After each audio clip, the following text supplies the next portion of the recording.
documentation to the Senate Intelligence Committee and AARO. They informed me that all of my information will be recorded for public record and shared with Congress. It is that important.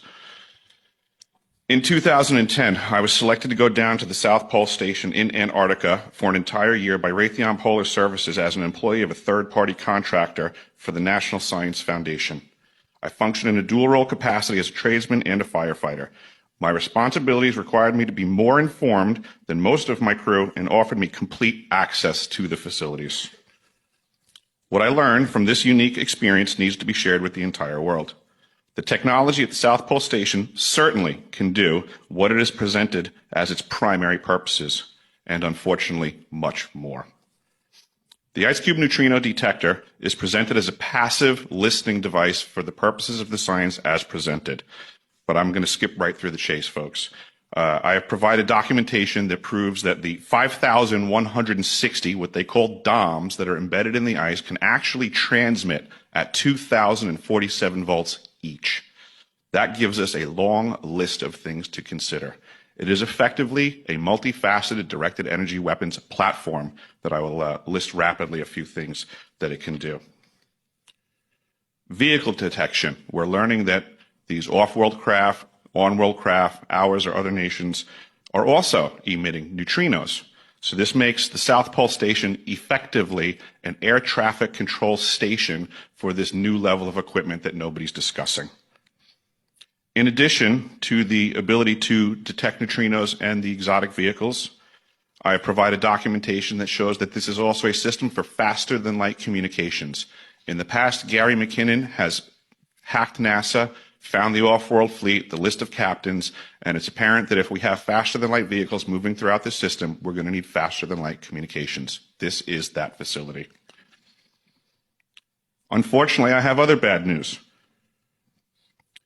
The season that I was there, 2010 to 2011, we converted from construction to operations and maintenance in both the elevated station and the detector array.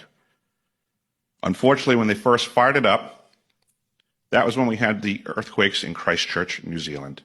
There was 2 incidental shots before they were able to target it correctly. This is an earthquake generating device as well. This is the weapons of war that we have to deal with now and what Raytheon's hiding. There's an ELF system at the South Pole Station that when I arrived, I was told it was off, dismantled, and completely defunct. In my work, I will rapidly just tell you, I had to figure out the circuitry for certain other repairs, and I found that this system is, in fact, completely energized, up and running, and being utilized with the other systems for nefarious purposes as well. The Atmospheric Research Observatory is in what we call the clean air sector. I witnessed myself a very powerful green laser shooting out of the top of this facility into the cosmos. This, I believe, is a secondary form of long-range communications and or a defense system.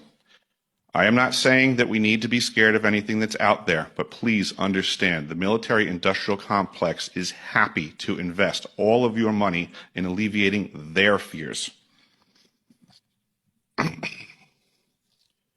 A question of power comes into play for all of these facilities that are present. I assure you, I knew what was going on. I knew the load demands of the facility, and all of these new items exceed the demand for the systems that I was presented. I am doing due diligence and research. I believe there is either a secondary power supply there that is either nuclear, that was there prior to the start of the Antarctic Treaty, which prohibits such things, and or that there is some sort of exotic power supply system there that just is not in the verbiage of the treaty, so it negates the responsibility to the parties involved.